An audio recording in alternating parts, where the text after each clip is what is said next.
Again, another record month for the Calgary real estate market. The sales again setting new records year over year, and this has been going on for a good couple months now, all thanks to the high interprovincial migration and huge demand for Calgary real estate. And clearly, the inventory hasn't been able to keep up. So guess what? The prices continue to go up. This month, however, we are going to see something a little different when we review the data for the last month. And let's get into the report and see what exactly has changed, because there is clearly a shift in the market. Before we get started, hi, it's Ashar, your Calgary real estate agent. And if you're planning to buy, sell, or invest in the next 1 to 6 months, make sure you reach out so that you're not caught last minute trying to understand the market, where you can live, and what type of house you should be buying. It's very, very important to plan well in advance so that you have a game plan. Let's get the high hellos out of the way, set you up with a search, and also get well versed with the market so we know what strategies we should use specifically for you depending on your needs. Now, let's take a look at the summary that's released by the Calgary Real Estate Board to get an understanding overall where the real estate market's at. And this is for the month of September. So on October 3rd, this is what they said. Sales reached another record high, 2,441, like I said, but that is a slight drop from last month. So last month we were 2,729, and that's a slight drop to 2,441. New listings also improved this month. However, the sales to new listings ratio did fall to 76%, and this prevented further monthly declines in inventory levels. Inventory levels in September remained 24% lower than levels seen last year. And the month of supply has remained relatively low at less than 2 months. So we are seeing an improvement when it comes to months of supply, and that's how long properties will stay on the market if everything were to sell. But less than 2 months is still a very strong seller's market. Residential benchmark price was also 570,300, which is very similar to what we saw last month, and that's a 9% year over year improvement. However, this is where things are changing. So if you look at the total residential price of the benchmark price, last month we were at 570,700, but now we are at 570,300. So that's a drop in $400. Again, $400 is very nominal, doesn't really mean much when it comes to benchmark price, but we are seeing things stagnate at an overall scale. In terms of detached, we did see a drop from 696,700 to 696,100. Again, few $100, no big difference.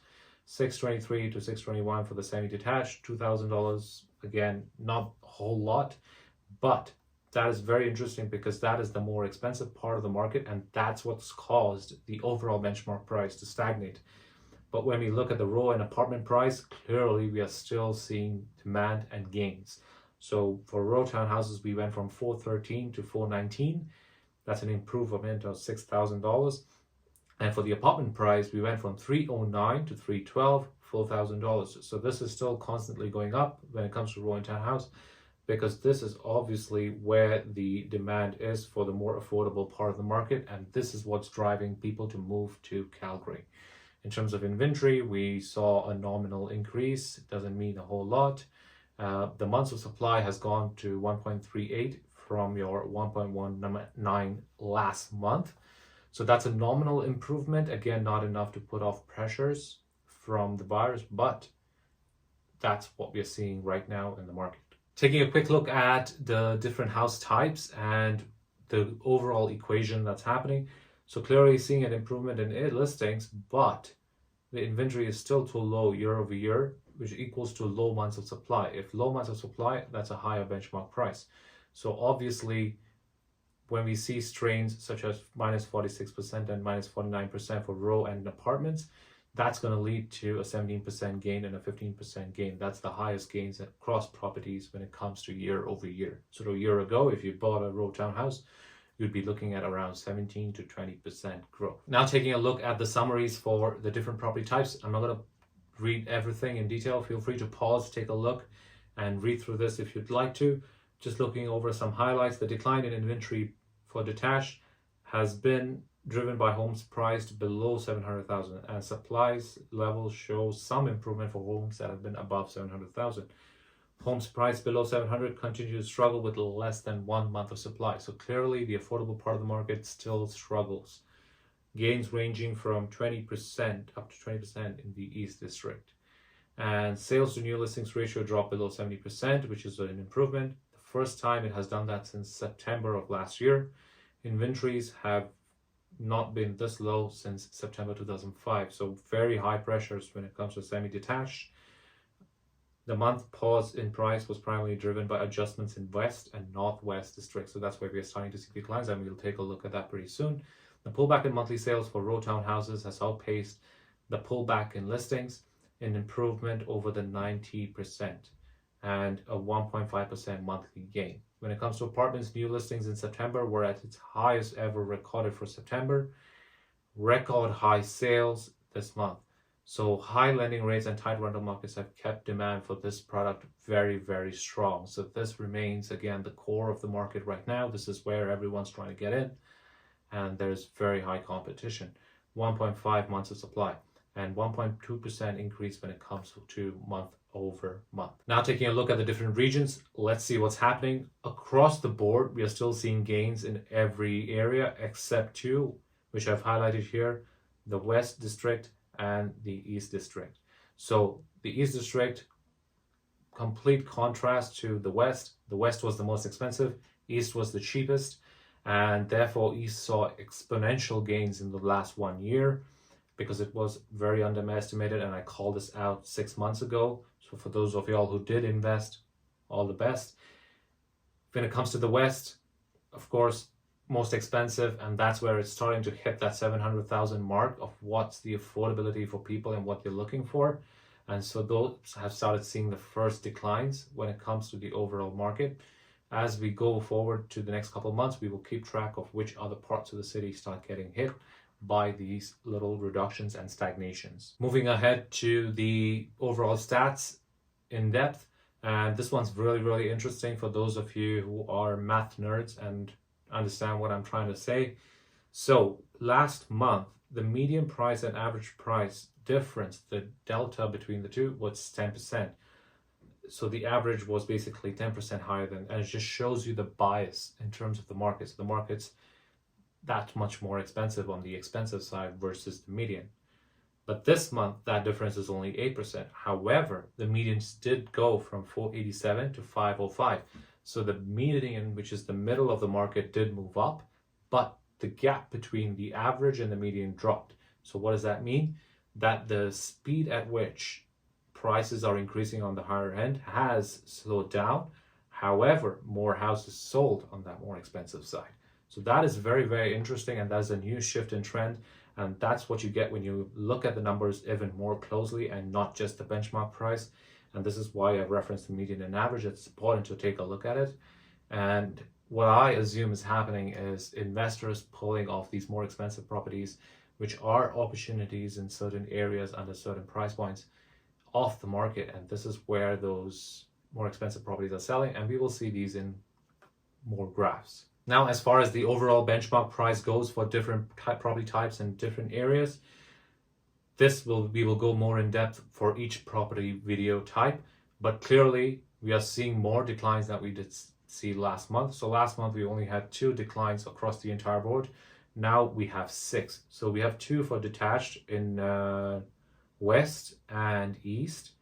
And when it comes to the semi-detached properties, we are seeing declines in 4 different areas.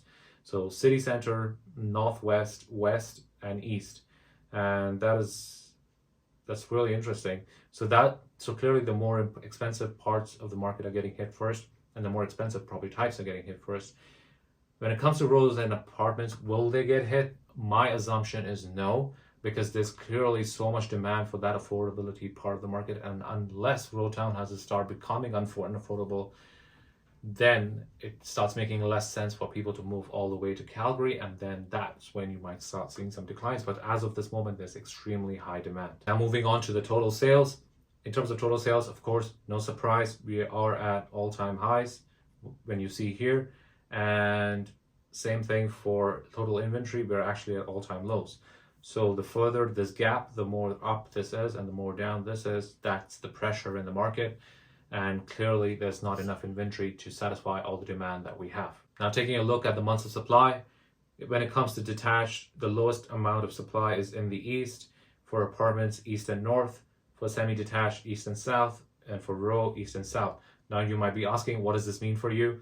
So if you're looking for a detached in the east district, that's where you're going to be facing the most competition. Why? Because there's lowest months of supply. So this clearly shows you the amount of competition, and it's inversely related. So the lower this graph is, the more competition you face. When you have extremely high inventory like this, as you have in the Northeast for semi-detached, then guess what? It's not as competitive, and you are able to get the product without rushing. So this is a very clear indicator of where the market's at in different areas for different property types. Now, taking a look at the different property types by budget, this is my favorite graph. And I love this for buyers because it gives you a clear idea of what you can really afford. So here's what you do. You decide your budget first, and then you decide your desired product. So say, for example, you say, I want to spend 500,000, but I want a detached property. You start looking at this price range and you go across. And when you look at detached, your affordability is primarily in the Northeast and maybe in the East. And then if you stretch a little bit, you're going to get something in the North. So that's how you can go about this graph. You know where to place yourself. And yes, of course, you're going to find the few anomalies in different areas that are on the lower end and maybe do not closely follow this price range, but this gives you a very good overall idea. So definitely pause the screen, take a look at this graph and see what you're looking for. And if you do, then definitely reach out, and I would love to have that call and find you your property. Now, moving on to total inventory versus sales. So clearly stable inventory month over month when you look at the 2,000 to 700,000 range. So 200,000 to 700,000, it's been pretty much the same when it comes to month over month. But we are seeing a small increase month over month between this 700,000 to $1 million range. So we have seen an increase in inventory here, very minimal. Noticeable drops in sales, especially sub 300,000. So now the sales are actually shifting a little bit to that higher side, like I pointed out before. So in this range, we actually see a drop of sales, even though apartment sales are at record highs. What's happening above the $1 million range, though, is what's interesting. And this clearly points out to what I was saying before between the average and median price. Sales are up by 50%. So with properties above $1 million, there's an increase of sales of 50%. And that's what we're seeing change in this month compared to last month. To get a better understanding of this, let's take a look at the overall sales numbers across the different price ranges, further broken down. And obviously I've marked out the increases right here. So you can see this is August 2023, this is September 2023. When it comes to the lower end, we're actually seeing increase only in one sector, which is here from 5 to 8. But what is happening across the remaining of the range?